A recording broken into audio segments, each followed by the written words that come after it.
In the past 3.5, almost 4 years of my engineering, there are 4 or 5 distinct days that I remember, and all of them have been related to my meet with Mr. Ajay Chaudhary sir.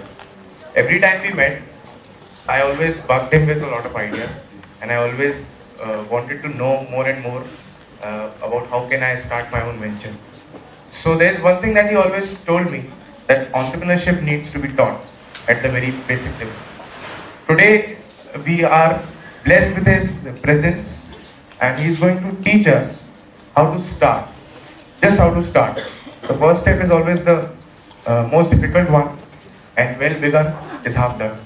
So in a while, we'll have him on the stage, and I think this is the best 1.5 hours that you'll have, that you would have ever had.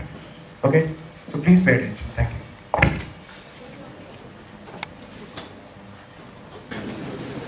Good morning. How many of you were there yesterday also? Whole bunch. So there'll be a lot of repeat for you. But today I would rather make it more interactive. So would you like to keep asking questions in between? Yes, sir. Alright, so you can ask questions whenever you want. Don't in any manner feel that you can't ask questions. And I'd like the lights to be on there so that, people can communicate. Okay? So, I think we yesterday sort of discussed some issues and areas on entrepreneurship. And today, what I'd like to do is to tell you a story right from the beginning. And I thought I should tell you the story of how we created HCL, so that will give you some learnings on what to do and probably what not to do. And a lot of times it's important to understand what not to do rather than just what to do. So at the end of the HCL story or anywhere in between, please feel free to ask questions. But especially at the end, what I'd like some of you to get up and say, what did you learn from this? I think that would be a terrific exercise for everybody around the room. And that way, there'll be more learning on what we've actually seen today. So that's the way I'd like to get going. So let's take the first chapter, which is how do you make dreams a reality? Is this clear or is there too much light on it? I think we should reduce the light, maybe here? ये वाली light बंद कर दीजिए शायद, ये वाली, इससे गड़बड़ हो रहा है. अब ठीक है? Is it better? Yes, sir. Okay. So now we're talking about whenever you have a dream, what does it really mean? So let's look at what a dream means. A dream is fundamentally all about certain mental images, emotions, etc. And all of us dream, because there's not a single night when you don't dream. And it is part of our every night situation. So when you are in that dream mode, there's something that's happening in your brain and you're always dreaming about doing something. And what does it really connect to? It connects to what you really want to be, what you want to do, what your aspirations, what your ambitions, etc., etc. And in some manners, it's good to also stargaze. You need to also look outside and say, this is what I think I should be doing. So that's really what dreaming is all about. And how in HCL we made our dreams come true. So this is the 6 of us who actually started the business. And, I was somewhere here. And as you can see, I had a full crop of hair those days. So those were good days. This is taken probably 6-7 years after, 8 years after we started. So it's not, right in the beginning. So still had that, hair in place. And this is the place where we actually started. So, typically, as I said yesterday, in America you start in a garage. In India, you start in a barsati. Barsati is a small little room on the top of a building where you actually see the rain come down, and it's just this one single room. So this is really where we started. We had, this picture was taken a little much later, so this had a little more than what we actually were really having. And this shows two phones. Actually, we didn't even have a phone when we started. So those days, phones were very rare. And this business was started in one of my co-founder's home. It was his grandmother's home. And that's all we could afford. And our conference room was the dining table. So that's really how you start, because really that's all you need. What you need is a dream, and what you need is a team who wants to do something. Please don't put this off. Please don't put this off. Keep the lights on. So now let's look at what really was this dream. This dream was that those days microprocessors were just making their appearance. And what we wanted to do was to take the microprocessor and change the world. So, we were a bunch of young people. I was just 25. And we were talking about taking the microprocessor and changing the world. Now, that's a very, very bold statement. But that's really what being young is all about. You really have no fear. You basically think big. You want to do something. You have this in your mind and you say, how do I create this business? So this is a picture of a signing of our original agreement of starting up Hindustan Computers, and I'll come to that a little later. Now, Hindustan Computers Limited, as we started, was born in 1976, but we, 6 of us, left DCM, a very well-known company. It was the 5th largest company in the country those days. And we were all working in that company, and we were in their electronics big business. And we were initially creating calculators, and then we were creating a desktop computer. Now, I want to sort of rewind. Let me rewind to GEC. Well, passed out in 71, but as usual, results were delayed, and so it was actually pretty much 72. And coming out of college, I think the biggest challenge was those days, and it continues to be for everyone, what am I going to do? And how do I find a job? Now, that's the way life was then those days. But today, I think there are many more opportunities. And what we are discussing today is the alternative path that you should look at, which is, should I go for a job or should I go and create my own business? Now, there's no correct time for starting a business. So, you don't have to say that immediately after college I must start a business. Some people start immediately after college. Some people start 5 years after college. Some people start 10 years. Some people start 20 years. So it's different for different people. It's when that bug hits you, when you really want to do what you want to do. So it's sort of, it will happen to you in a lot of ways. But as Ankit rightly said, if entrepreneurship is taught, then probably that bug is going to bite you much faster. Because you are better equipped to go and handle that kind of area. Now, rewinding to GEC, coming out of college, whole bunch of friends, we used to go to the garden near my home in Napier Town. I don't know what that was called. Bhavarta. तो वहाँ हम लोग बैठ के शाम को रोज सोचते थे कि अब क्या होगा. अब तो हमारा रिजल्ट भी डिले हो गया है और it's not the typical time for hiring. So it was very tough. So literally all of us used to look at newspapers every day, and that was the only way you could look for jobs. Today though you've got so many ways of Naukri.com and a whole bunch of stuff. And placements, and none of those things were there. So we were just out there thinking, what am I going to do?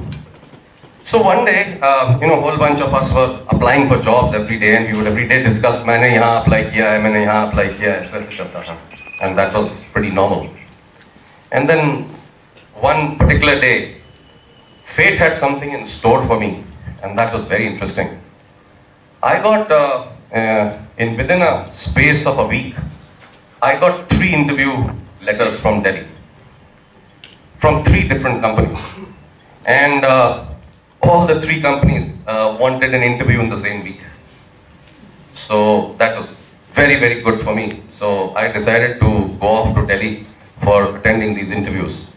And I attended all the 3 interviews during that 1 week, and I was damn thrilled that, I didn't have to go 2-3 times to, get a job. And very interestingly, I got all the 3 jobs. All 3 of them. And I had one job in Pune. I still remember, it was a little company called J.N. Marshall and Company. I had a job from DCM, which is where I finally went. And I had a job from Usha Engineering. So I actually got 3 different jobs. Usha was also part of the DCM group. So I said, now what do I do? I've got 3 different jobs, which one should I take? And it just so happens that that was our first year of starting electronics. We were the first batch to pass out with electronics and telecommunications, used to be just telecom earlier. And I said, this DCM data products with electronics looks interesting. कुछ ठीक लगता है यहाँ, शायद थोड़ा बहुत electronics होगा यहाँ. It's better to look at that job. And it was a very, startup type company within the large DCM group, and it was called DCM Data Products. But somehow I said that makes sense, and you just take your decisions based on your gut feel, and that's the way I took that decision, and that really changed my life. So that one decision of going to DCM Data Products was really the beginning of HCL. If I had taken any of those other 2 jobs, I don't know where life would have taken me. So that's what happens. There is something in destiny as well. But how do you take hold of what destiny has for you and convert it to something that you want to do? And that's really what the story of HCL is all about. So, we were all together in DCM, and we decided one day that enough was enough. DCM was not really paying attention too much to this business. It was just one business on the side, and they just started it, and they'd stopped funding it at all. So we said, why don't we just leave? And 2 of the co-founders, they said, let's write a business plan. So they wrote a business plan, and they started to talk to a couple of bankers. There was no way easy money was available those days. So it all started like that. And they offered, these 2 people, offered to all of us within DCM this position, and they said, would you like to join? So I had of course already decided, but there were about 10 others who were asked to also join in as people who would like to start with the company, and only 3 others agreed. And the others, 7 others who didn't agree, really repented what they had not done. So it's one of those things that you do on time, at that particular time, you take the decision, and it suddenly happens for you. So I took that decision, and I had already decided that I would leave, and I was 25, as I said yesterday. And we didn't have money at all. So we bootstrapped, and that's really how you actually start. So somebody sold a car, somebody drew out all their provident fund, some people went and borrowed. I went to my mother. Initially my parents were very unhappy that I was leaving, and I had left sort of. I had not even told them I was leaving. And then my mother in Jabalpur said, all right, I've got some savings, you take all of it. And so that's how this idea of the company took shape. And we started something called Microcomp. Now, since we didn't have enough money, and those days were license Raj days, and you had to actually have a license to start a computer company. So we said it'll take us some time to get a license, and somehow we have to get a license. And how does a small little company consisting of 6 people go and get a license? So again, fate intervenes, and as I go forward, that's what it's all about. So we started a little marketing company, and we pooled our money together, 1.8 lakhs, and we started this company, and we said, we're not going to be just a Delhi company, we're going to go all over the country. So 6 of us, we all spread out. I went to Bombay, and later on I went to Madras, and all of us were all over the country. And we were literally operating out of a small little office everywhere. I was working out of a office cum residence. So it sort of starts always like this, bootstrapping, having very little resources. But then what we did was that we did something very interesting. We decided that we will compete with the company we had left, called DCM. And so we created a calculator marketing company called Microcomp. Now, Microcomp was short form of microcomputers. And that's how we started this business. And we said we'll start to do some trading. Now, since we didn't have enough money to start a computer company, we thought, let's create some money in the meantime. So what we did was that we went to some of the established electronics companies, and there was one company called Televista those days. And they agreed to let us market their product countrywide. So what we did was that as I have said, we had very little money. So we told them, look, we are a bunch of young people. We will do a great job for you because this is how we established DCM. Why don't you trust us and give us credit? So we made them agree to give us their calculators and we would pay them in 60 days. So that is a very important part of the story I want you to think about, because initially to have the guts to go and ask for credit itself was a very big deal. But it's behind this is the whole idea of how you actually manage cash. And that's how we learned how to manage cash. What we used to do was that we would take 60 days to pay, but when we actually sold to our customers, we would collect in 5 days, 3 days, 2 days. So what happens? So what's happening?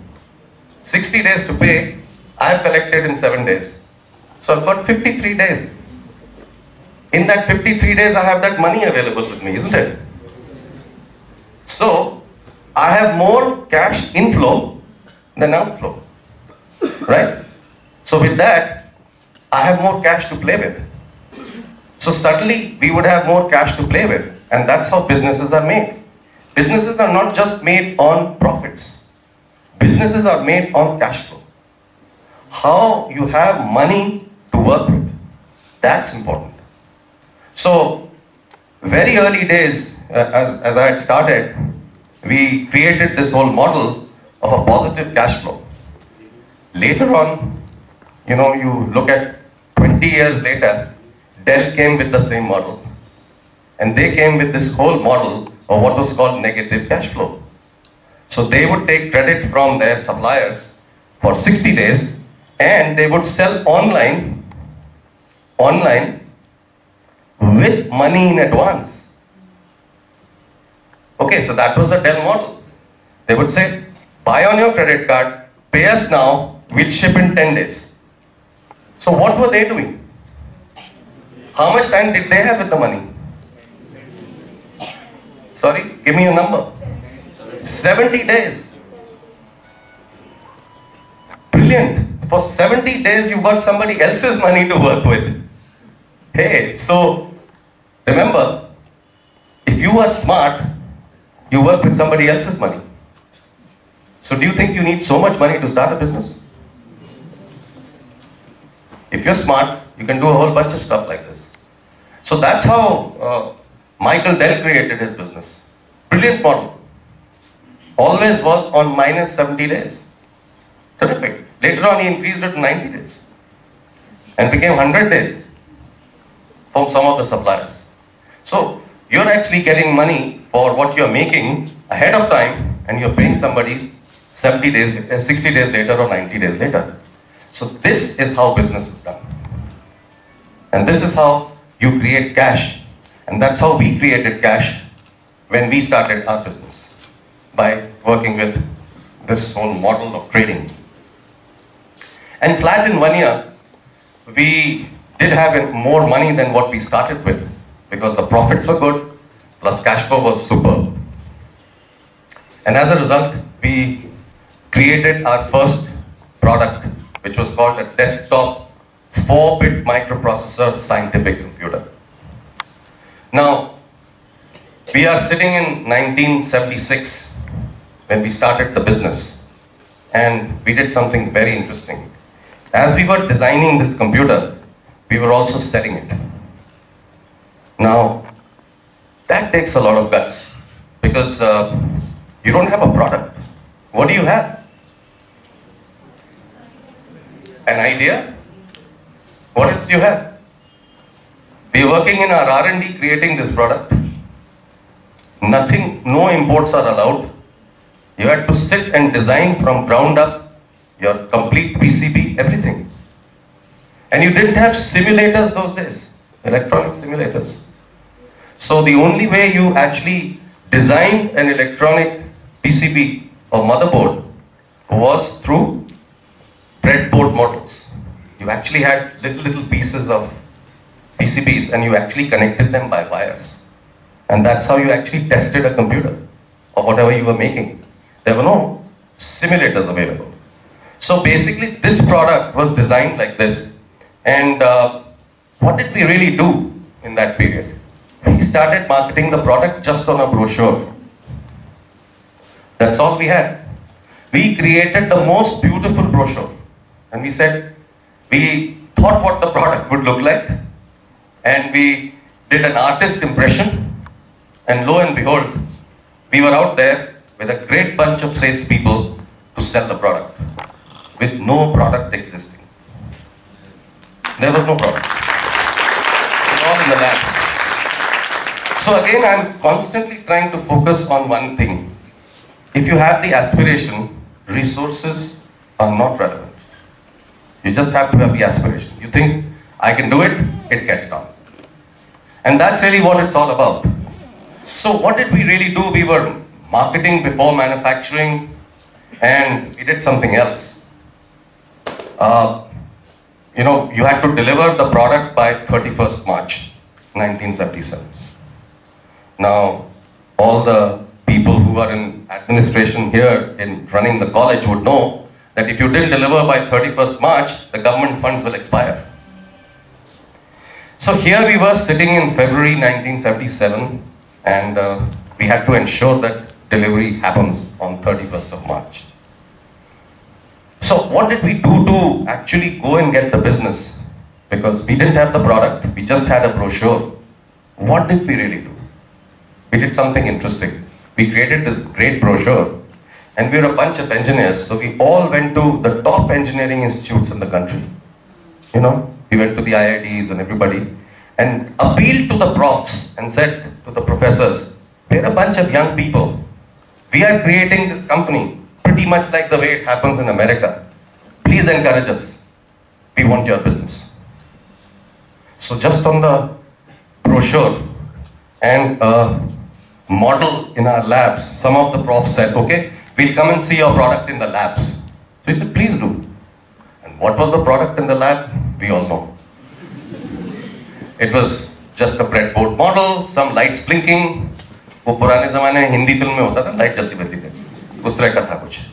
So we were, but of course it was something real. So our R&D guys were so passionate. They would actually sit and show a few things that they could make work. And these professors got convinced. We got our orders in hand. I went to IIT Madras personally. I was in Madras those days. I went to IIT Madras and picked up orders for 6 of these products. This product that you see here. It was a scientific product. It was required by all people. And we said, we want your encouragement. So IIT, various professors in IIT gave me orders for 6 of these. Now, what do you think I was doing then? Anybody? What was I really trying to do? When I was trying to talk to those professors. Yes? Was the product right? Did it make sense? Number 2, you were actually out there selling. Okay? And so, it's, to my mind, the most superb salesmanship you can ever think of. Because you don't have a product, you just have a brochure and you still have orders. Right? So that's what it's all about. So I think one of the key things that I want to talk about here is the fact that if you have the sales capability, then anything is possible. As long as you are very sincere. No nonsense, no bullshit. It is all about telling the truth. And so we were telling the truth that we are working on this product. We will deliver it to you by 31st March. And please trust us. Just on that basis, we got the business. I don't know of a single IT company in this country who's ever done this. I don't know of it. HCL is the only company that could sell a product without it existing. So basically we were a bunch of very young people with a lot of risk-taking capability, and we believed in ourselves and we said, Jesus, we are going to make this happen. And so what happened on 28th of March in that year? I'm still waiting for my computers to come. I'm in Madras. My professors are ringing up and saying, 3 days to go. Hey, don't let us down because this money will go away. Government will take this money away from me. So, pretty much next day, the computers arrived and HCL survived. If the product had been delayed by 2 days, there would be no HCL. Correct? So it's all about taking risks. It's all about having belief. It's all about, creating something as an organization with so much passion and belief that you knew you could do it. So that's really how we sold the first product. And then we went on to create the first 8-bit microprocessor based product in the country. As we were creating the 4-bit product, we were also working on an 8-bit product. So we had a whole bunch of R&D people. And I think one of the most interesting job opportunities in the marketplace today is to, at one stage, look at being a salesperson, and at the other stage, being part of an R&D team. And do something really exciting, develop something exciting, and do it. So I think that's really what could be two opportunities that you should look for as you go out of college. Because one key thing is that if you really want to design something and do it ground up, there are tremendous opportunities and we will talk about them. So I think those could be things that you should look at. And at that stage, when we designed our first 8-bit computer, some fate intervened, something else happened. It was the time of the Janata government in the country. Morarji Desai was the Prime Minister. George Fernandes decided that he didn't want any company in this country who was not Indian, at least majority owned. So he asked IBM and Coca-Cola to leave the country. And as IBM had to leave, Coca-Cola had to leave, there was a vacuum created and HCL stepped in. And we actually went in quickly to go after that business when we created this 8-bit computer. And that's really what made this whole thing very, very successful. And then we went on to create our own 16-bit. 16-bit microprocessor did not exist. So we created our own architecture, which was a bit-sliced architecture. And that's how we basically created our business.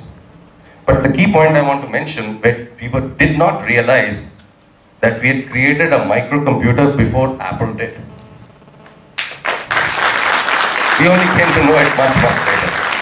So, sitting in India, we were isolated, we were doing things, not knowing what we were doing, but we were very clear that we were doing what we needed to do, but we had no thought about what was happening in the rest of the world. But we didn't realize we'd actually created a computer before Apple did. So that's quite something. Let's go on. We then went about creating the market. Now, you have a product, you know that there is a latent market. People never used to buy computers those days. So, when people are not buying computers, where is the market? Okay? Similarly, when some of you think about creating a product or a service, The market may not exist, but you know that the market exists. And that's really what matters. Now, look at what Apple did. Steve Jobs always said something. Steve Jobs said, people don't know what they want. I'll tell them what they want. Right? So he had that kind of confidence. He came from a very different thinking. A lot of people will say, my God, I'll do a lot of market research and find out what people need. But Steve Jobs said, I know what they want. So I'll create what they want. Nobody had seen something like an iPad before. I'll do it.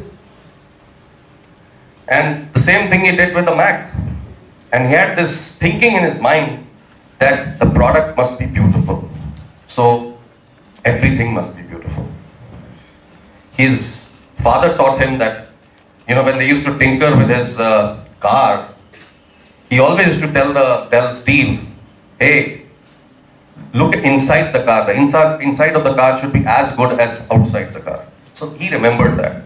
So when he designed his first computer, he kept looking at the motherboard and he would continuously reject the motherboard till it looked beautiful. Who's going to see a motherboard? But that's really the kind of perfectionist he was. And when he designed his first keyboard, the slogan that used to run within Apple was, keyboard so good that you'd like to lick it. Right? So those are the kind of things we learn. So that's how you create markets. Steve went about creating the market in a very different way. He created a brand. And I'll talk about brand also. But creating a brand is very important. Today, an Apple product sells at much higher prices than anybody else. The reason for it is the brand.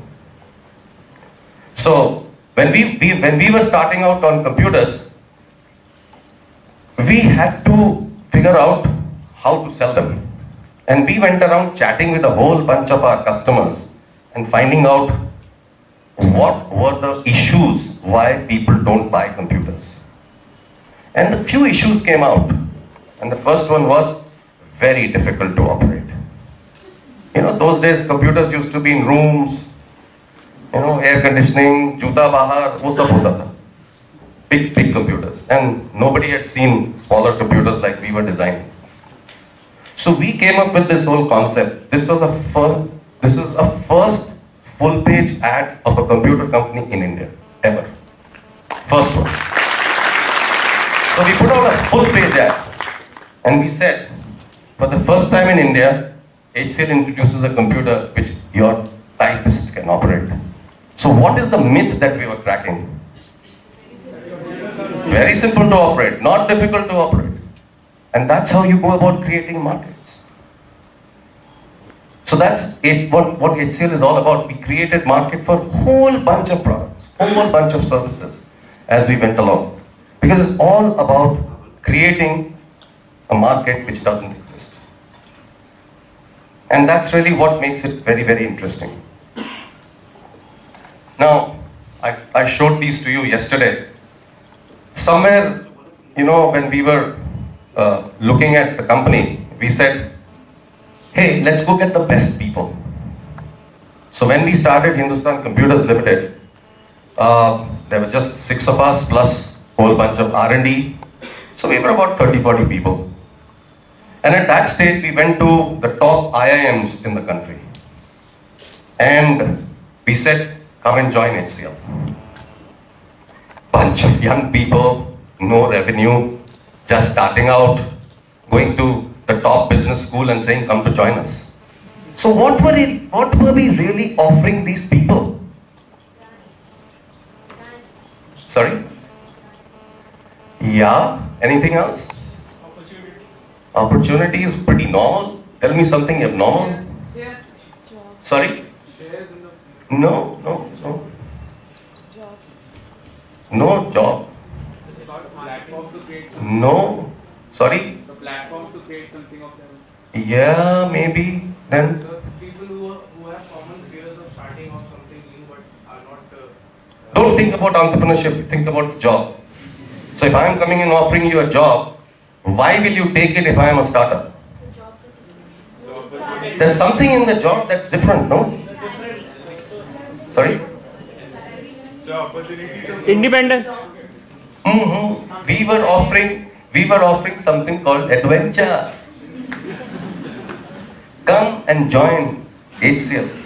It's an adventure. It'll be different. It's not something you've done before or thought of doing before. HCL is an adventure. And that flight of fancy that we took them on made them join us. And that's what I was talking about yesterday. That you need to be so passionate that you can infect others. So, out there, we were offering adventure. And we did something very interesting. We offered the highest salary in the country. So, the highest salary, take a guess what it was.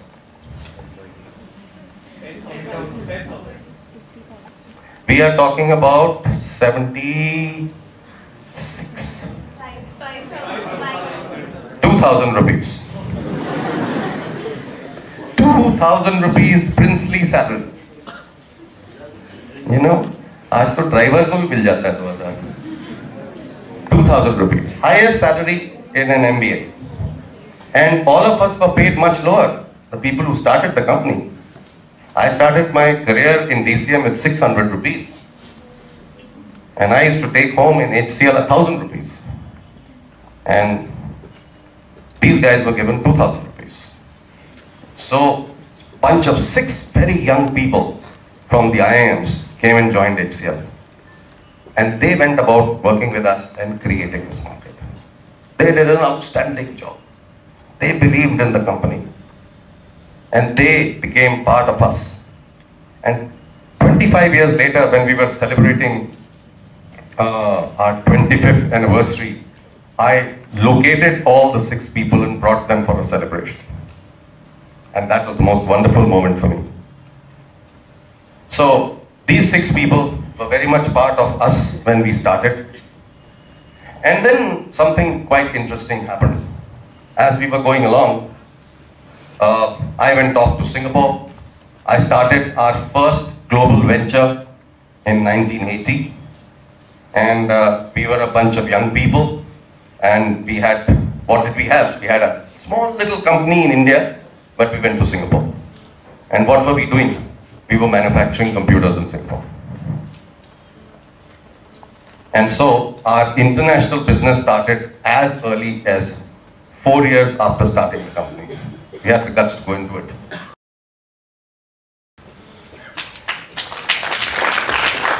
Now, come 1984-85, whole bunch of things were happening. Rajiv Gandhi came in, introduced the computer policy. You could import anything. So we started looking at importing operating systems, etc. We used to make our own. And the whole business changed. We went to Unix. We went and bought the source code for Unix. We created the best Unix machines in the country. And we were very, very successful. But another idea of how to create a market was this particular piece that I talk about here, advanced ledger posting machines. Now we went to Life Insurance Corporation and we wanted to sell them computers. And the unions struck and said, sorry, we will not allow you to buy any computer. And as a result, LIC, who was desperate to buying computers, could not buy one. So we again did something quite interesting. We created a computer which was a computer but was not called a computer. And we called it a Advanced Ledger Posting Machine. ALPM bana diya usko, computer. And so we stripped the operating system so they could do not more than anything but ledger posting. And it became an application-based product. And that's what it was. So that's how you go about doing things which the customer wants. And that's how you create businesses. You do things what the customer wants. So I'm going to ask you at the end of this presentation a whole bunch of these things, because please remember that I'd like to know what you learned from this exercise today. And then we did something more interesting. There was nothing called EMI those days. EMI is a word which is known to everyone in this room, I'm sure, isn't it? Right? उन दिनों EMI का तो concept ही नहीं था. No bank used to give loans to consumers. So we went to a government bank, IDBI, and we said, look, we want to give computers to small and medium industries for their manufacturing business, and we'd like you to allow them to pay on a monthly basis. Big breakthrough. And as a result, a complete change took place in our sales of products. And somewhere in that period, we became the largest computer company in the country.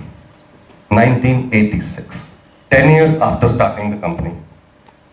We had competition from Sarabhai's, we got competition from DCM, we had competition from IBM, we had competition from ICL, all of them subsidiaries in India, and we became the largest in the country in 10 years.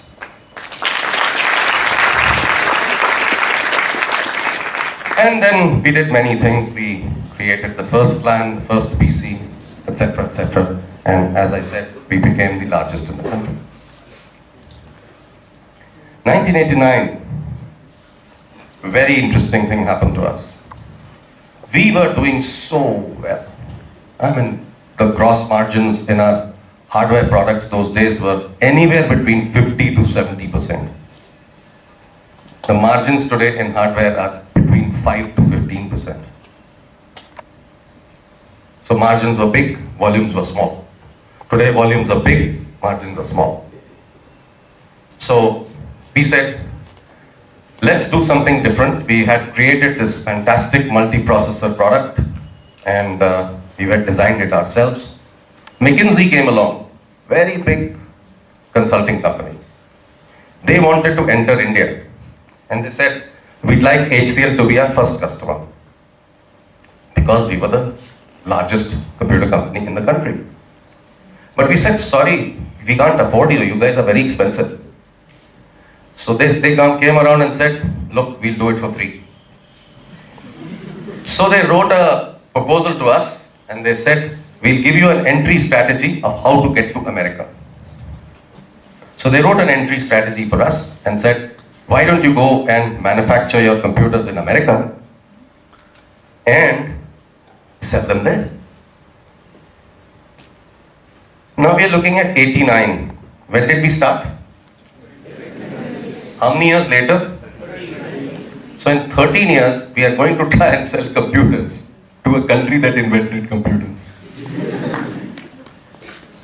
What does it mean? What does it mean?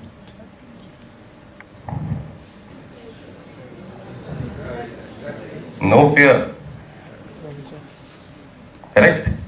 We are out there trying to sell computers in a country that created computers. That's what we went and did. We set up in Silicon Valley, we hired a place, we started manufacturing computers, and we got a whole bunch of orders. And when we got those orders, we had little suspicion of what was in store for us. What was in store was the fact that in America, if you wanted to sell a computer, you had to have specific test approvals for your power supply unit. And we didn't have those.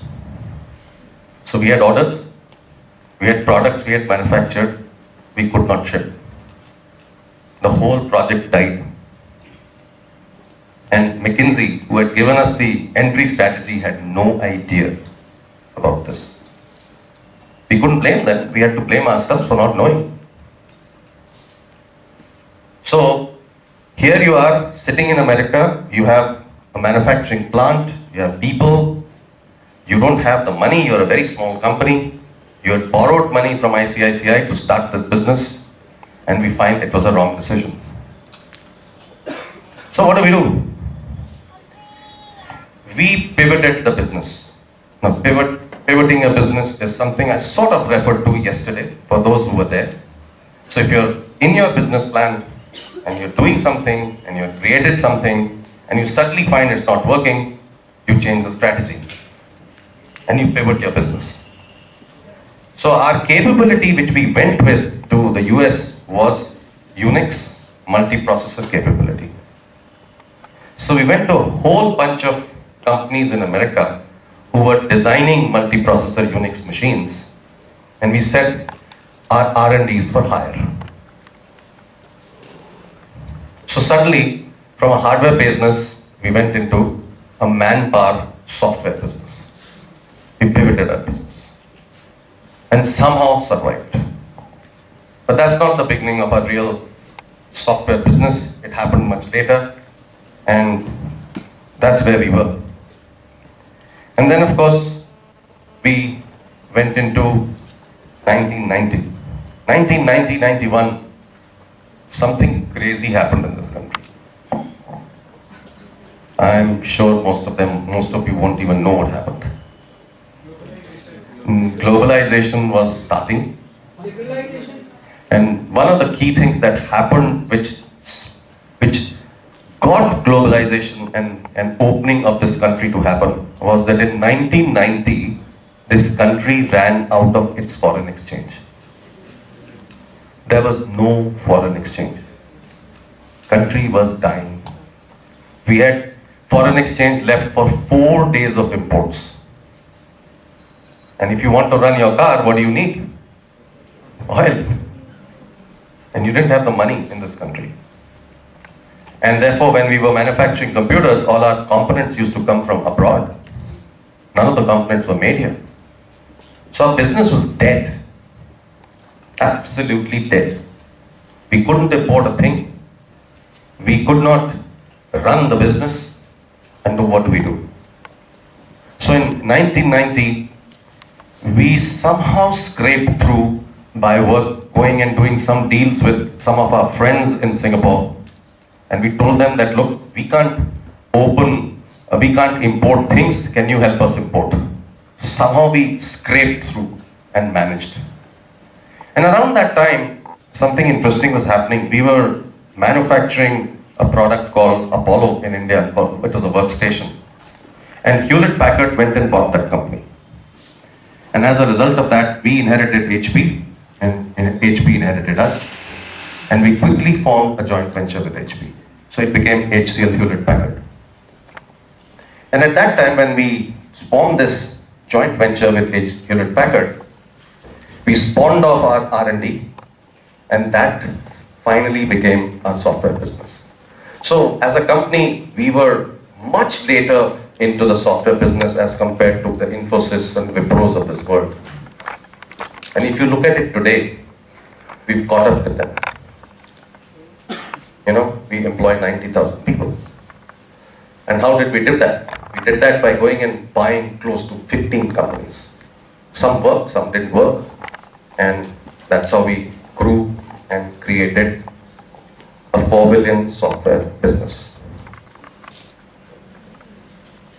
So, lots of things happened, 1997, 98, 99, and in 99 we formed our formal software company. It went for a listing, and it was the largest listing on the National Stock Exchange. 23,000 crores we collected for selling just 20% of the business. So that's how we created history by creating this company called HCL Tech. And then many things happened, lots and lots of things happened, and I'm going to sort of skip a whole bunch of stuff and many areas. This is really where we are. HCL today, I still call it we, although I'm no longer part of HCL. I decided in 2009 that I've done enough to run a business for close to 40 years. I've been in this area 40 years and I wanted to do something different. I wanted to do what I'm actually trying to do today with you. I wanted to make entrepreneurs out of a lot of other people.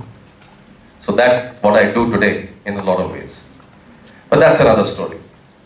This is really where we are, and the company is big.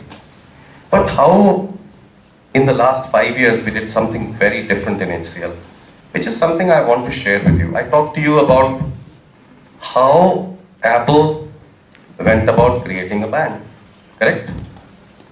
And as a result of the brand that they created, they got phenomenal value in business. They could sell at a much higher price than anybody else would. So that's what branding does for you. So there we were. To look at our brand, we did some research. We went to all people in different parts of the country about 7-8 years ago. Students, IT managers, consumers, and we were asking, what do you think of HCL? And we got all kinds of answers. But one thing was very clear. Our brand was much below Infosys, Wipro, Microsoft, etc., etc. We needed to desperately do something about it. We were big, people didn't know we were big. When we went and asked people a question, how big do you think HCL is? Nobody could give an answer. We were a 10,000 crore company, and most students gave answers anywhere between 3,000 to 7,000 crores. Mostly below 5,000. Hey, we were doing a very, very bad job of our brand. So we decided to do something about it. And I think there is a story there which I want to share so that you appreciate another aspect of how to build a company. And that's the story of the brand. So can I have this first video?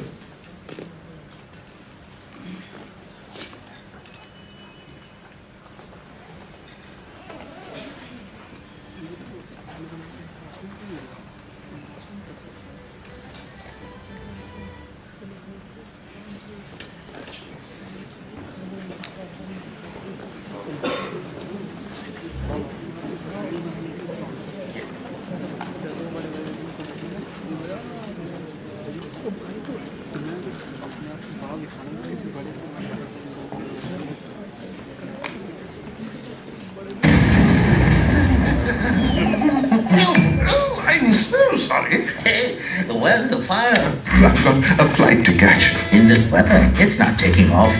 With HCL, actually, you can. The big computer guy? Aha! HCL's cutting-edge technology helps the world's best airplanes navigate and land in near zero visibility. Hey, pal, I owe you one.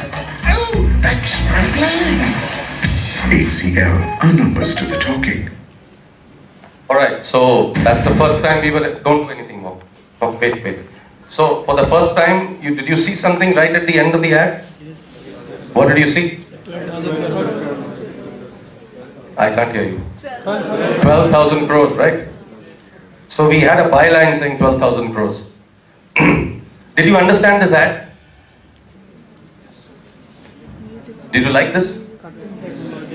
No, don't have to say yes or no. You have to say it was bad, it was not good. What was it? What was good about it? What was bad about it?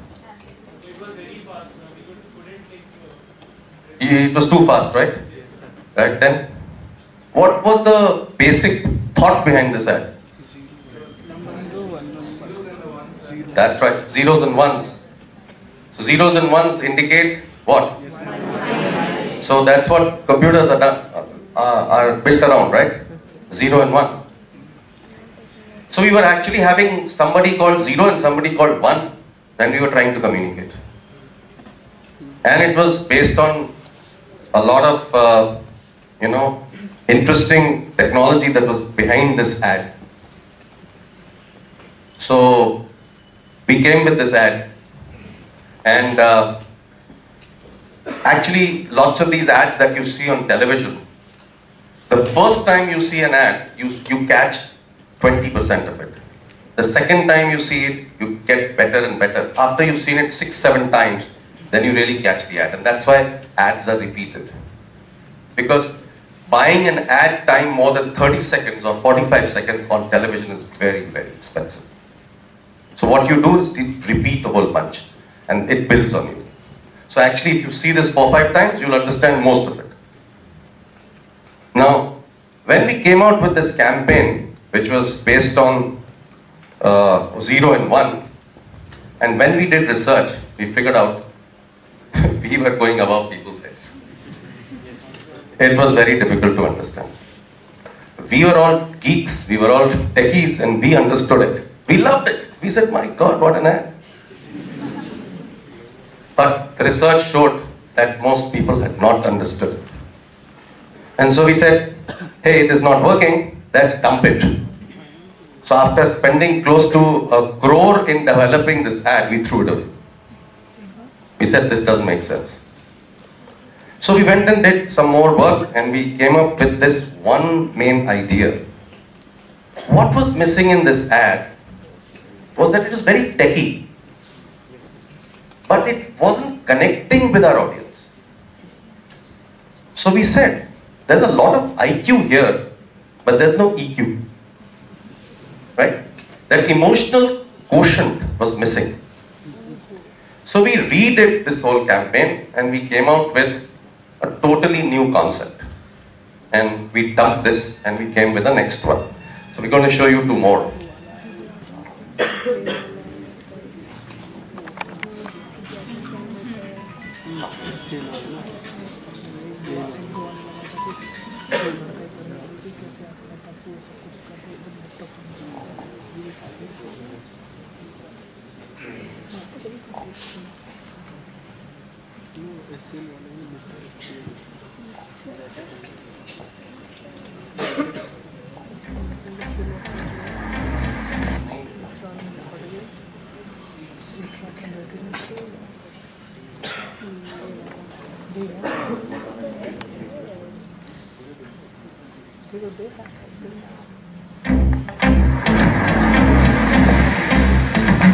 Amen, thank you. So, computer guy, huh? I work for HCL. What about you? I'm an investment banker. We're the ones connecting the stock exchange to you. And the stock market just crashed. Crashed? We also designed software for making cars safer. And you're a guess. You see that bank? Yeah. It runs on our technology. Project to there. HCL again. It's running on a car battery?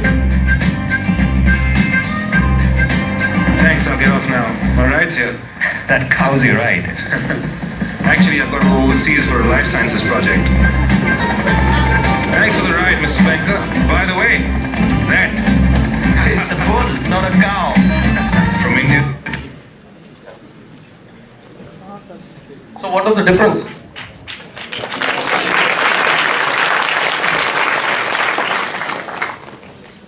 Suddenly, we are connecting, right? Do you remember this ad? Yes. So that's what advertising is all about. If it connects emotionally to you, it's got humor. Lots of humor.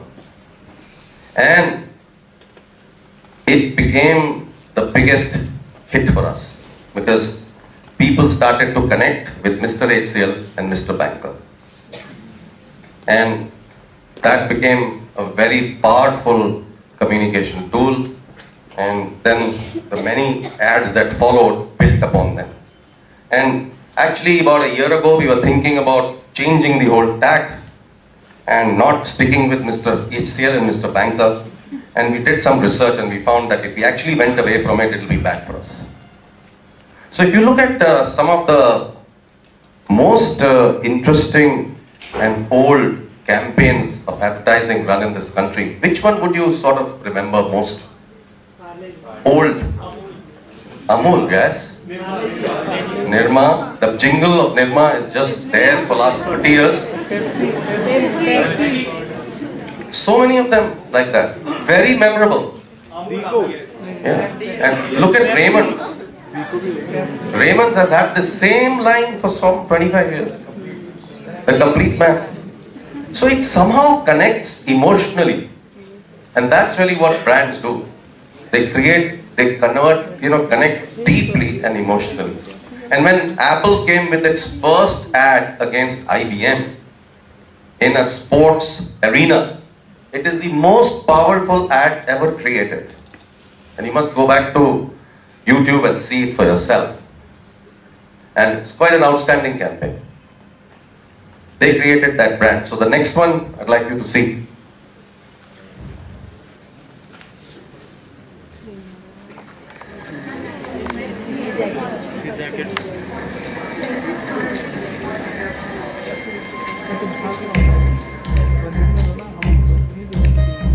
ओह पाजी पाजी छोटा सा business था हमारा, आपकी IT ने तो हमें इंटरनेशनल बना दिया।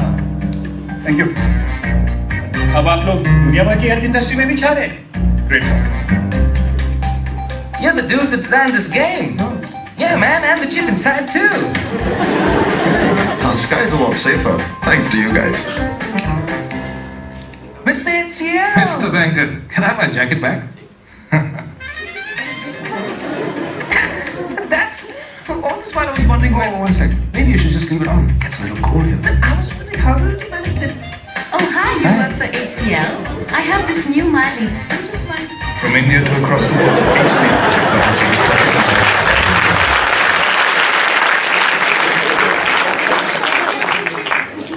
So did we connect? Yes.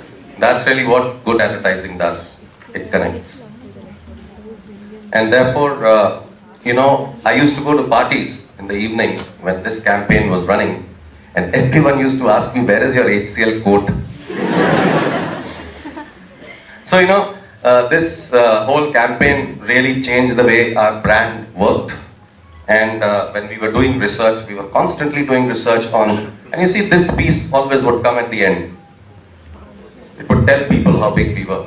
And as we did research, we found everyone knew what was the size of HCL.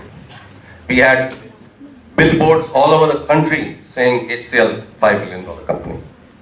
And suddenly there was tremendous recognition to our brand, and it did a great job for what was our market capitalization. What was the value of the company? We were able to completely change that. It changed in many ways. When we would go to an IIT or an IIM, everybody knew how big HCL was. They all wanted to join HCL. It wasn't the same before. So that's what brands do. Now let's go to the next. This is where we finally ended up. I mean, I'm not talking about now, I'm just taking you through 1905 when we started this campaign. Our research showed this is where we were as compared to the rest. So we were at 50, Infosys was 57, Wipro was 55, and as we went along, we started tracking. And in 07, IBM was 58, we were 45. And Infosys was 49. In terms of spontaneous awareness, and as we went into 09, HCL was 62, IBM was 60, Infosys 52, and Microsoft 25.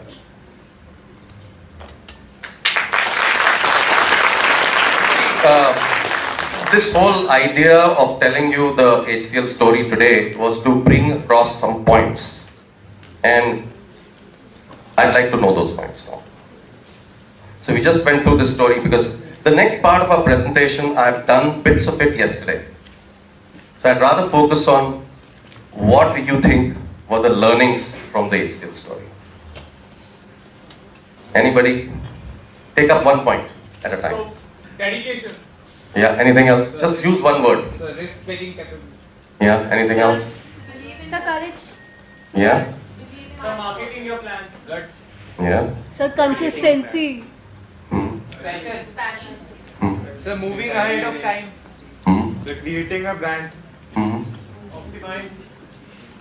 So, turning a failure into a success. Correct. So fundamentally, if you look at that whole problem that we had in America, we converted from a failure to a success. Yeah? Creating your own market. Right, creating markets. Big point. Big point. You create a market where none exists. That is what is called marketing. And any points from here? Nobody's said anything here. I'd like to hear from more people. So exploring new opportunities. Yes. Come with something new. Yeah. Managing resources. Right. Low resources, more aspiration. Yes, you react. So cash flow, management of cash. Ah, okay. Big. So I love the point that was made here about creating markets. You got the next point. Big one. Cash flow. Smart planning. Very vague word. Tell me something specific. Believing yourself. That's been said. What are the other learnings? Change according to the market. Yes. Keep it simple for Yeah. Communication. Branding. Nobody said branding.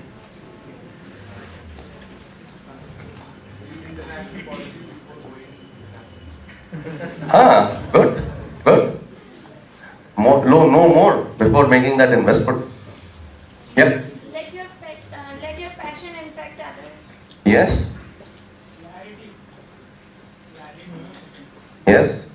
Believing on your partners. Sorry? Believing on your partners. Yes. Choosing the best. You know what we'll do? We'll reverse. And just start trying to remember. What was here? So working with the professors of IITs and taking their views about the product. No. No product.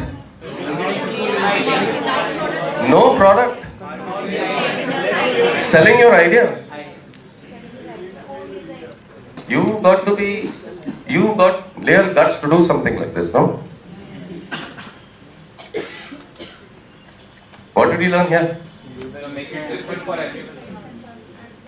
Creating a market where none existed. Nobody bought computers those days.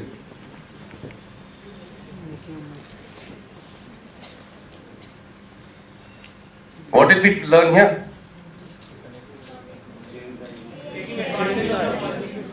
Listening to the customers. Creating again a market where none existed. Correct. LIC Union did not want us to sell computers to them. So we renamed the computer. It's a brilliant strategy. Mistake into an opportunity. What is this? No money, no resources. We go and sign up with one of the world's largest companies to form a joint venture. We are in very bad shape. But we seize the opportunity to become a global company. By signing up as a joint venture with HP, what we learned was how do global companies work. How do global companies work? We learned how they do the R&D. We learned how do they sell service. We learned how do they sell their products. We learned, and we taught them a few things too. HCL was a brilliant marketing company. HP was a very poor marketing company. Great combination. They had great engineering products. We had great marketing. So, any of you familiar with the Japanese food? Does anybody know sushi? Yes, sir. What is sushi? Raw fish. Raw fish, right? Raw cold fish. That's what sushi is. That's what HP used to describe sushi as. That's how bad they were in marketing. Sushi, raw, cold fish. That's what HP would say about marketing. If HCL was to define marketing, what would I call sushi?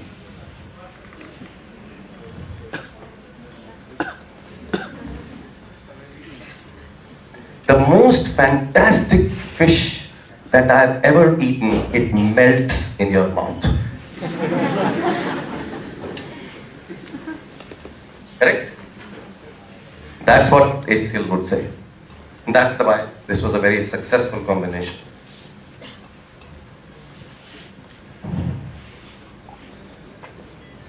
And then of course, this whole thing about branding. So, I guess we learned quite a bit about from this story. Ankit, how much more time do I have?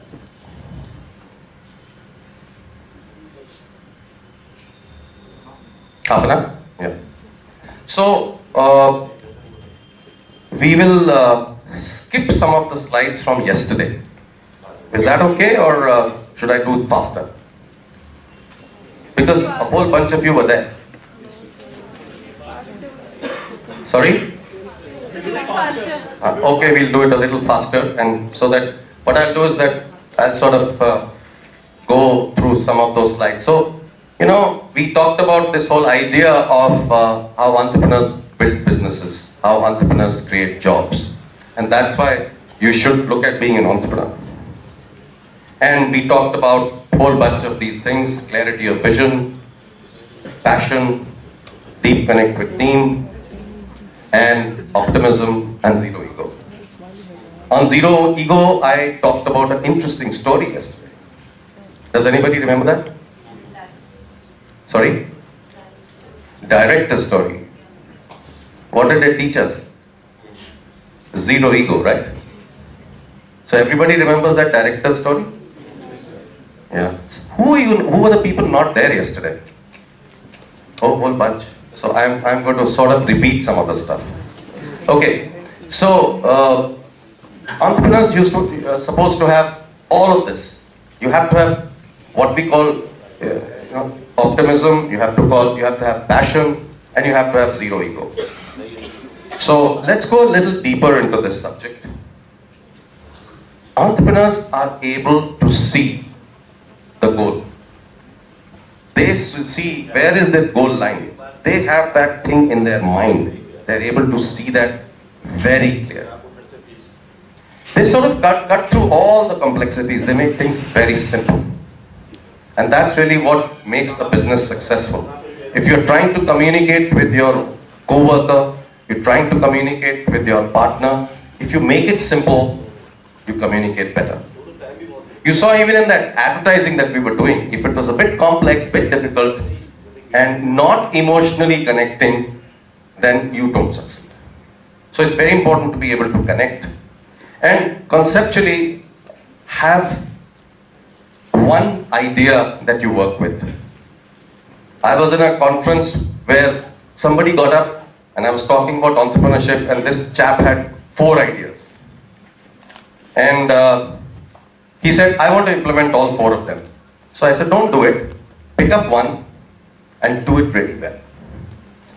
So when you actually are sitting around and saying, I have an idea, that bulb lights up somewhere and it says, this is a great idea and this is what I want to do, then stick with that.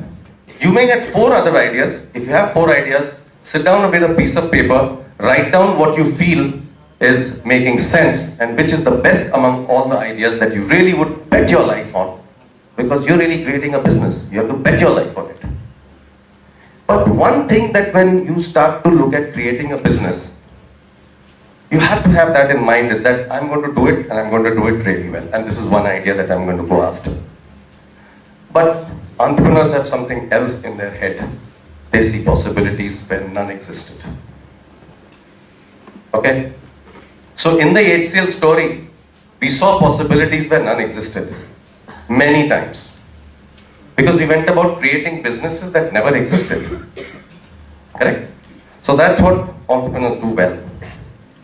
But one thing that is a big factor among all entrepreneurs is they have passion. And this is something that is irreplaceable. You have to have the passion to succeed, passion to do things, working 50 hours a day and just working after that idea that you have in your mind. And as Martha Graham said, great dancers are not great because of their technique. They are great because of their passion. And there's somebody in this room who had that passion, dancing last time in this very place, correct? Do you remember that? Who was that person? Yeah. So suddenly she had a problem. She literally fell and she continued because she had the passion to complete that. It's a very small example of what passion is all about. But that's what I'd like you to remember because it sort of comes from JEC. And passion is, you got to infect others with passion. That's what I call infectious optimism. You got to infect people. People around you must share the passion. That's very important. And HCL was created with a lot of pride, passion, and pride to be somebody from HCL, pride to be Indian. That's something that I personally talk to every HCLer, and I constantly said, you got to be proud to be Indian. And you got to remember one thing, that HCL is the only IT company in the country that has the India name in its brand, Hindustan.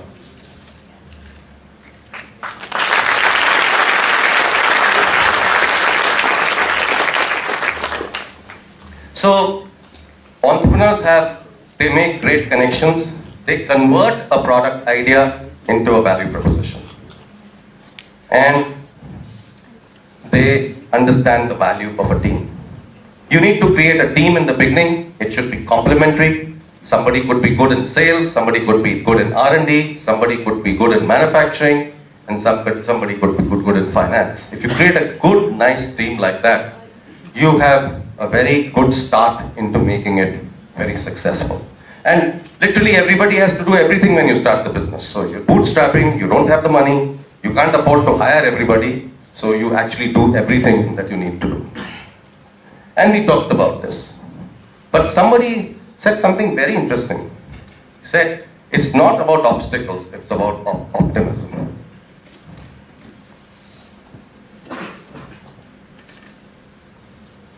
Now, one of the greatest concepts that I have always followed, I call it trend spotting. And if you look at electrical engineering, you will understand what I'm saying. That fundamentally, a noise gets converted to a signal, right? So, lots of ideas are out there. And those ideas are all noise. From that noise, you actually pick up something and convert that into a single signal. And that becomes your idea after which you're going. So that's really what you have to constantly do. You have to look at the noise, separate the noise, understand what looks interesting, and convert that into a signal. That's how we created the hardware market, and I've told you that story. So ideas will come at you from all kinds of means, all kinds of noise out there. And those ideas are lurking somewhere, you have to keep looking. And two things are quite important, time and timing. So if you decide to do something, then you got to be clear that I'm going to do this in the next 12 months. That's about time. How long does it take for you to do what you're going to do? I'm going to do this in 3 months. I'm going to do this in 6 months. I'm going to do this in 12 months. That's important. But the other thing which is most important is that somebody else can copy your idea. Therefore, timing is very important. So if you believe that the timing for introducing something is this, then it should happen then. It should not happen 6 months later, because by that time you've lost the market. So time and timing are very important for any entrepreneur. How do ideas happen? I'm just going to take some sweep through different ways of looking at ideas. The whole concept that I'm talking about is, how do you look at ideas? How do you separate the ideas? What looks like an opportunity, and how do you spot this? So all of this is noise. All of this is noise. The noise is tablets are happening. Noise is phone is happening. Noise is broadband is happening. Noise is not enough teachers in the country. That's noise. From that noise, how do you create a business? So suddenly you start to look at, if tablets are happening in a big way all over the world, they're going to happen in India also. In a very big way. Why will they happen? Because of this. broadband is going to take off in this country. Reliance is getting into this business, correct? So Reliance is coming with a 4G to spread all over the country. It's going to proliferate. And they are talking about 350 million users of broadband in 3 years.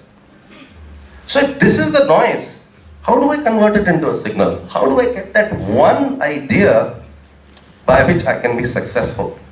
How do I create an application for a tablet? It could be a consumer application. It could be a business application. Any of these.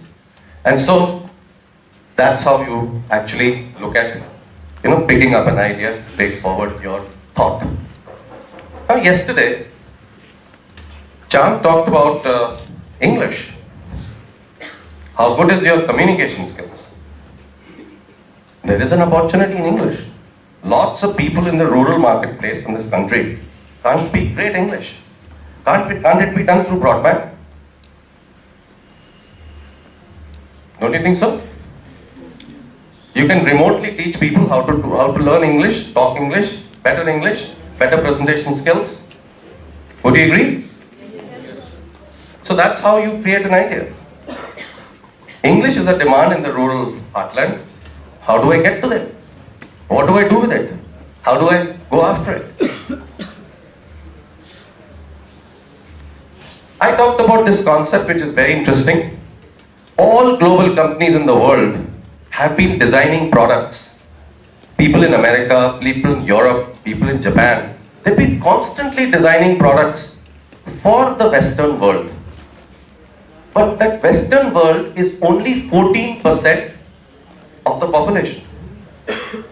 86% of the population is sitting in China, in India, in Africa, these countries. They don't design for them. Why? So suddenly, a friend of mine, Dr. Vijay Mahajan, he wrote this book. It is called The 86% Opportunity. And he says that global companies should come and set up in India and design for India. If they can design for India, that product can be sold in Africa. So suddenly this whole idea of creating a product for the 86% of the population presents an opportunity. So suddenly in the last 5 to 7 years, a whole bunch of people are looking at this idea. I'll give you some examples. When Nirma came out, they attacked Hindustan Levers. With what?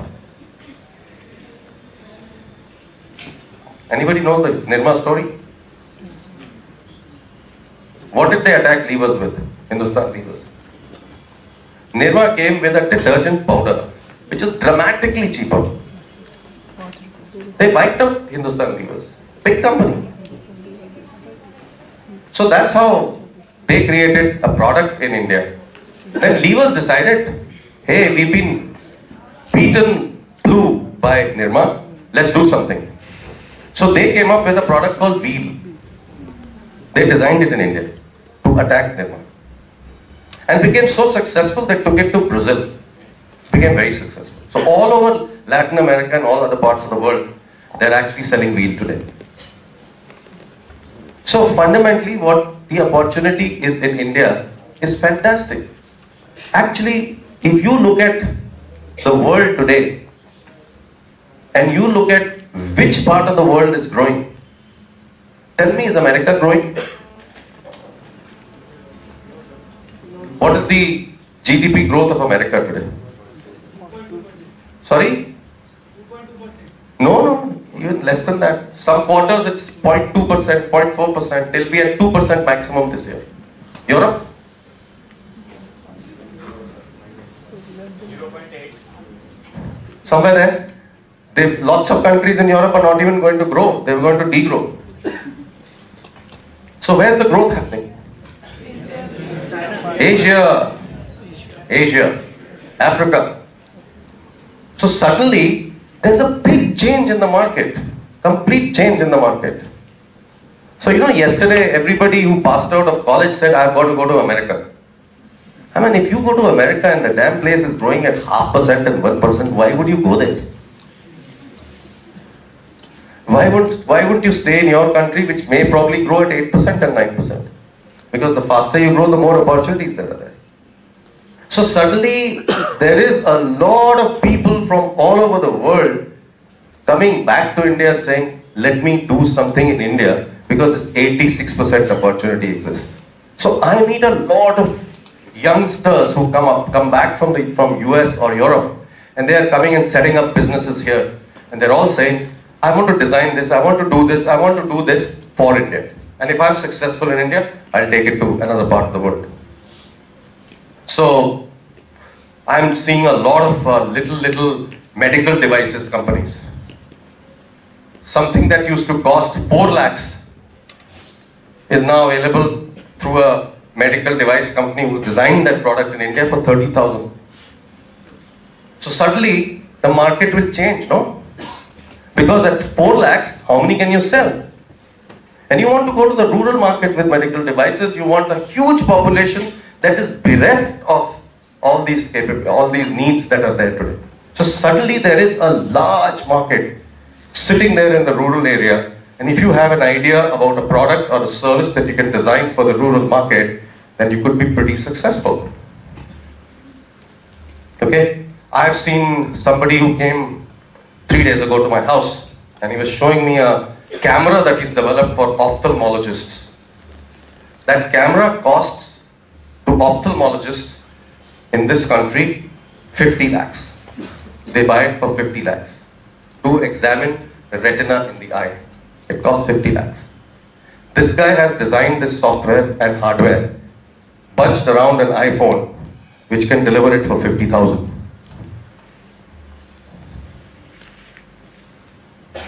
This guy used to work in the UK. He said, India is the place to be. Came back. He had a fantastic,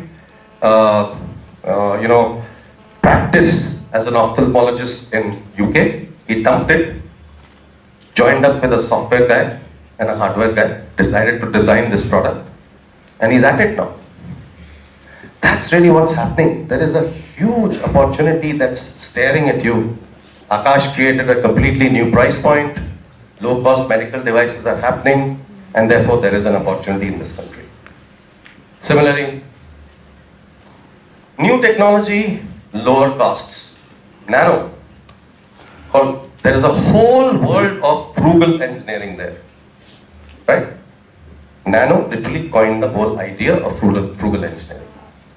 There's a very nice book written by Professor Nirmalya Kumar from London Business School, and quite like what Intel used to say. Intel used to say, they had a slogan. What was that slogan?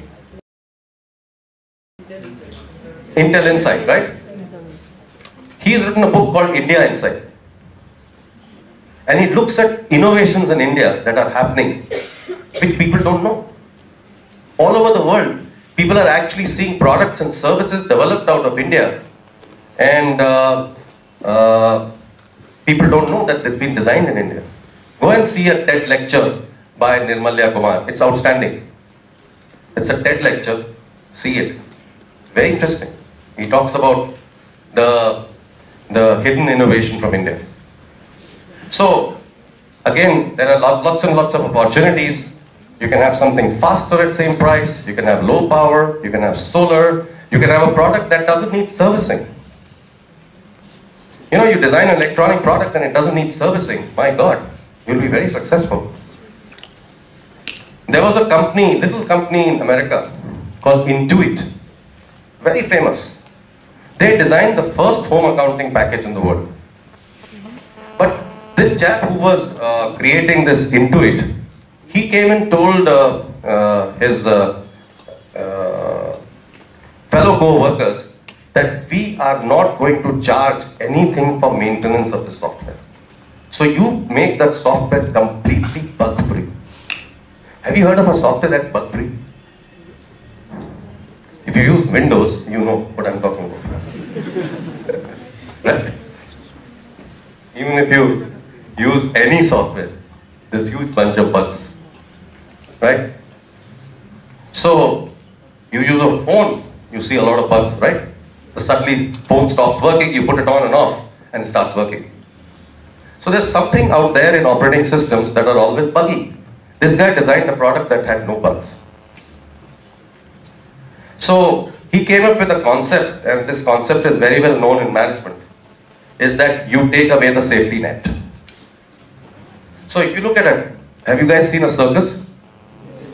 And in circus, have you seen the trapeze artists that jump all over the place on top? Now, always they have a net below, right? The concept of Intuit was, take away the net. And the fellow has to jump and he cannot make a mistake.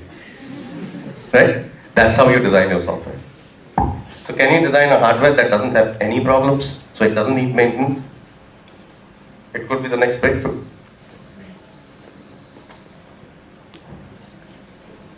So there are lots and lots of these things that are there. Existing services. How can you convert an existing services? We did a whole bunch of stuff in HCL. We looked at how to do ideation. We sat around and said, something like this is going to happen. UID is coming. Transfer of cash will happen in the country. Can we design a product which can do it? And so we created this financial inclusion product. And it became very successful. Similarly, terrorism happened. We created a security business. And we have a very successful security business. So fundamentally, that's how you look at. You see the environment out there and you decide what you will create. Environment is telling you. Again, noise. And from that noise, a good entrepreneur is constantly checking and saying, hey, this trend can change the market. This trend spotting that I'm talking about. Similarly, so that's the way you do it. I talked about this earlier a little bit. I said a startup team should have all of this, typically. And I was talking with another entrepreneur sitting here, and he told me yesterday that all his friends who've joined him have this kind of capability, very nice mixed capability. Somebody is good with numbers, somebody is good in sales and marketing, somebody is good in something else, and they have a great team. Complementary skills. But if you don't have all the skills, doesn't matter. Go and hire those people so that you have that capability. So this is what entrepreneurs do. I think we've discussed quite a bit of this, so I'm not going to spend any more time. We talked about this yesterday too, but since some of you were not there, I'd like to repeat this. When you start the business, what did HCL do? What did Microcomp do? We bootstrapped our business, isn't it? So that's what you do when you start the business. You bootstrap your business. Find money with somebody, some family, some friend, among yourselves. And you start the business by bootstrapping. Get a loan. Loan is better because you're not selling part of your company. Otherwise, you'll have to give him shares in your company, no? Better to take a loan. And then, next step is, this is something that the college should definitely look at doing, creating an incubator here. This is something that I was talking to the principal last night also. How about creating an incubator in GEC so that students can come in, take up their idea, work with the professors on the technical area, get some local businessmen to come and talk about mentoring them on business, and then get very easy loans. Government has many schemes like TDP, and these kind of loans of 10 lakhs, 15 lakhs, 20 lakhs are easily available. And if your idea is good, TDP will give you a grant. So, but one thing I want to mention, everybody till now who has been thinking of creating a business in this country has been completely driven by the fact that software companies are very successful in this country. So everybody is thinking of software products. You don't have to think that at all. Software alone is not the business. There are many businesses. If you are thinking of e-commerce, for example, there are some 500 e-commerce companies out there in India. Maybe 1,000. Every day, 10 are born. So be different. You don't need to be in the software business. If you're a mechanical engineer, sit and design a product. If you're an electronic engineer, design an electronic product. So think like that. Don't think of the easy way out. I have been seeing all kinds of things in different incubators in the country. At the IIT incubator, I'm currently working with a little company that's actually designed a beautiful product which replaces an air conditioner. Air conditioner costs 25 lakhs in a truck. He's developed that for 7,000 rupees. Sorry, 25,000. 7,000 rupees. Amazing. So, you know, there's a whole bunch of this stuff happening. More for less is the mantra. And there is a market in this country which is so huge, looking for so many things that, you know, if you had an incubator like this, you brought this idea to the incubator, with this money you could develop your product fully, take help from different labs in the college, various professors in the college, and develop your product. And once you exit this incubator, when you got this loan, you got your own money, then you go to the next option. There are a whole bunch of people like me who are angel investors. We invest into companies that have a great idea, that have a great team. And angel investors invest anywhere between 2 crores to 3 crores. So there are a whole bunch of networks in the country. Indian Angel Network, Mumbai Angels, Chennai Angels, Hyderabad Angels, Pune Angels, whole bunch of them. And they give as much money as 2 crores to 3 crores for an idea. They take a risk. But when they take a risk, they take a bigger piece of your company. So they will say, okay, I'll own 25% of your company, I'll have 2 directors on your board, I'll give you 2.5 crores, you have a business plan which I like, but now onwards I'm going to mentor you, help you, support you, and take you forward. That's what angels do. In India there are about 7-8 angel groups. In America there are 900 angel groups. 900 angel groups. That's the environment.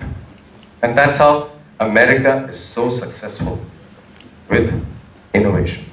Innovation, entrepreneurship is deeply connected.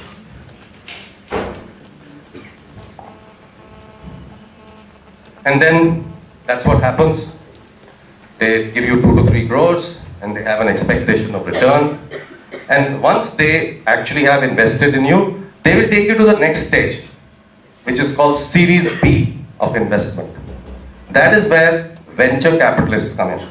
Venture capitalists come and buy the shares of angels and they give you more money. But they take lesser part of your company because their risk at that stage is lesser. The angels took a bigger risk, they took a bigger part of your company. But by that time, your value of the company has gone up, you've done something, and venture capitalists come in and they give you more money. So this environment exists, so you can go to bigger companies, but before that you can take a loan. You say, okay, I don't want to go to a venture capitalist, I'll go and take a loan. So there are organizations like SIDBI who will give you a loan. And there's a lot of opportunity available here. And then venture capital. These people give big money. They come and invest 20 crores, 30 crores into your company, if your company is valued higher. And that's what happens here. And then, of course, the last thing is to go public. I'm not going to talk too much about it because I think it's a little further away. And I want to leave you with this final thought.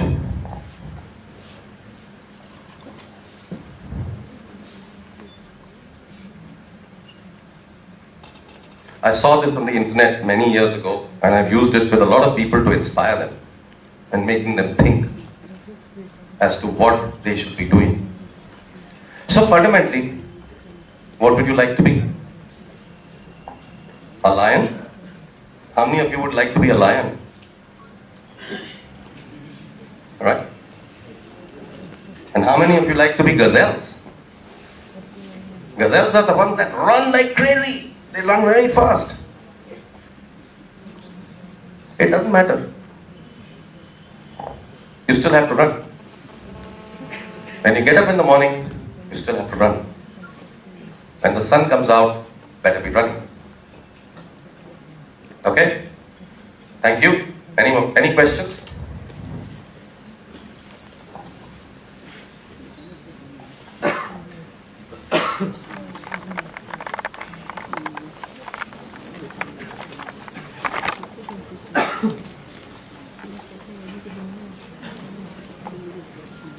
Anybody wants to ask any questions? Anything that strikes you?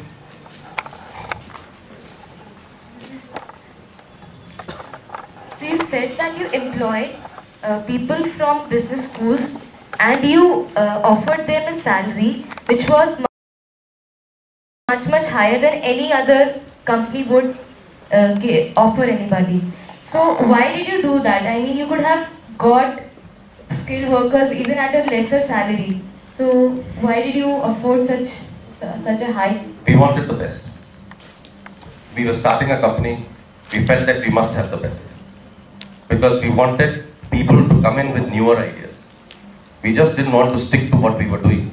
We wanted people to come with newer ideas. We wanted to come with people who have management training. None of us had management training. We were a bunch of young engineers. So we said, why can't we get these people into the company? And it really helped. Because one of them created the complete training program for all software engineers. So they added tremendous value. Yeah. So there are various promoters who promote a company, sir. So sir, what exactly they do? So how did promote a company? Yeah, promoter and entrepreneur is the same thing. In a large company, they are all called promoters. It's a very old-fashioned word in India. So, for example, me and Shiv Nadar are called promoters of HCL. So that name sticks. And even in the books, all those names stick. What is the promoter holding in a public listed company? Promoter is the one who originally founded the company. So, and currently there is a news about acquisitions by IT companies in European markets. So sir, what will be the benefits of them? See, even HCL, I talked to you about how we grew from really being a $100 million software company to a $5 billion software company. And the reason why we did that, because we wanted to grow faster. So there are two reasons why you acquire companies. Number one is that you want to acquire some capability that doesn't exist inside your company. Alternatively, you want to acquire a company that is big in America and you are very small in America. So they know America better than you, so you go and acquire. Thirdly, you want to go and acquire a company which has more capacity. And your capacity is not enough in this country. So you acquire more capacity. So that's what happens. And by having more capacity, you accumulate all the capacity and you become bigger. So Tata's went and acquired a steel company. They wanted to have more capacity. Mittal went and acquired steel companies all over the world and became the largest in the world. He wanted to have the largest capacity. Reliance in petrochemicals and plastics has done something similar. Reliance completely wiped out the rest of the guys in India. They went and bought everybody. So that's what the people do.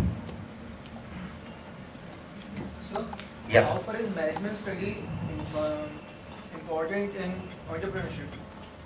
You see, management school definitely gives you an edge in understanding business. Because they teach you tools which you don't know in a college. Which is the reason why Ankit was mentioning about what I've been talking about. I've been saying, teach entrepreneurship in all engineering colleges. If that's taught, then you'll have enough knowledge to start the business. But it should be taught. It should not be just a session like what we are doing today. The session of 2 hours cannot teach you entrepreneurship. It will just spark off something inside you which will tomorrow make you successful. It's important to understand, it's important to learn. When we started our business, we had none of these things. There was nobody teaching us entrepreneurship. But today, it's possible.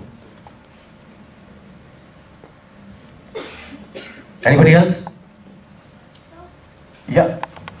So is advertisements always plays an important role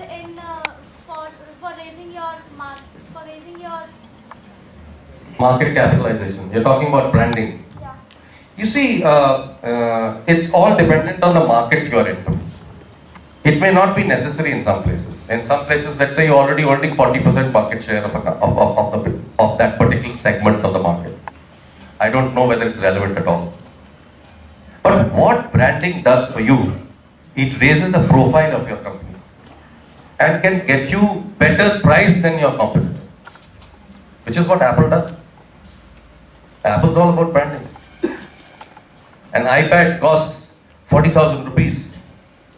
A Samsung product costs 30,000 rupees. They get 10,000 rupees more. An iPhone again costs 40,000 rupees. A similar product from everybody, Nokia, etc. costs 25,000 rupees. Apple makes 15,000 rupees per phone, more than anybody else, and their cost of the phone is the same. Yeah. So how to assess our capabilities? Most of us have confusion whether to go to a management school or some technical school after engineering. So how to assess what we have? Is there any way to assess that what specialities we are having? I think a lot of people around you can be of great help to you. You know, your parents to some extent, your professors, talk to some friends of your parents. Those people can be of great help to you. But yeah, but at the end of the day, you need to take a call. You are the person who's got to take it forward. So some of this confusion does exist with people, but there are no real rules around what you should do. It's really what, you know, strikes you here at the end of the day. And there's no right way of doing things. Remember one thing. You can correct what you've not done right before. So that's what people do. If you make a mistake, you correct it. You know, there is this theory in management which says that you take 10 decisions, take them fast. Because if you don't take decisions, in any case, you're going to miss the bus. But out of 10 decisions, if 8 are okay and 2 are bad or 3 are bad, correct those 3 decisions. At least you took 7 decisions right. So there's no real hard and fast rule about this. That's why I feel that exposure to entrepreneurship teaching, exposure to an incubator, those kind of things are very interesting for people to check out their entrepreneurship capability too. And one thing I want to mention, in India, we have this concept of failure.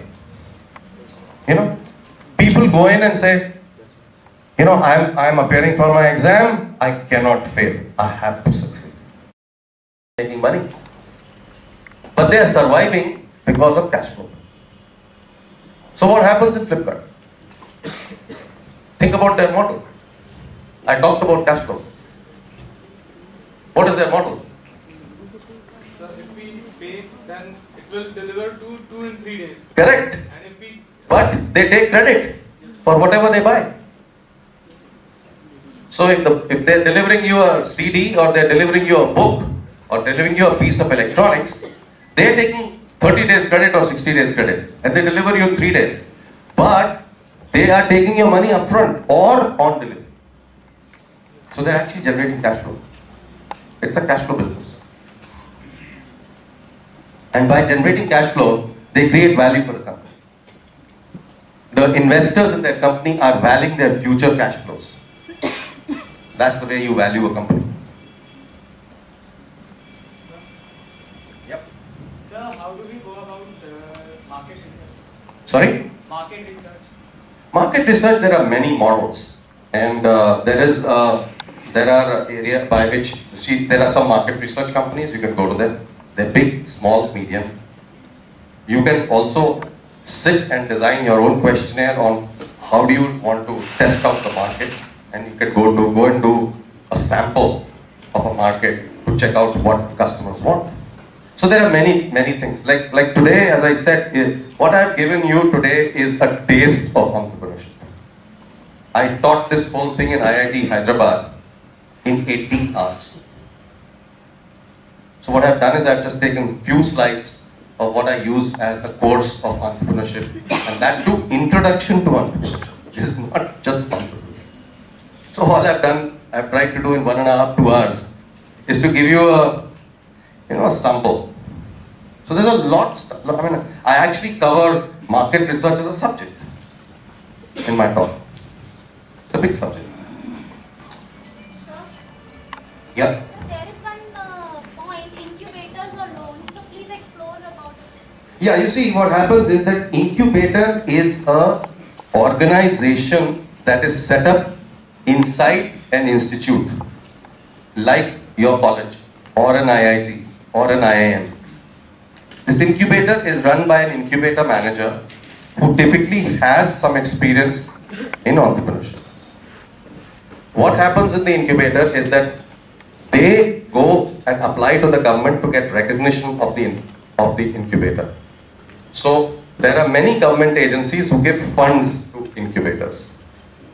So there is a Ministry of Science and Technology program called the Technology Development Board. The Technology Development Board gives money, and then the incubator decides who to give money, which student to give that money, based on the quality of the project that the student is doing. And that money is given on very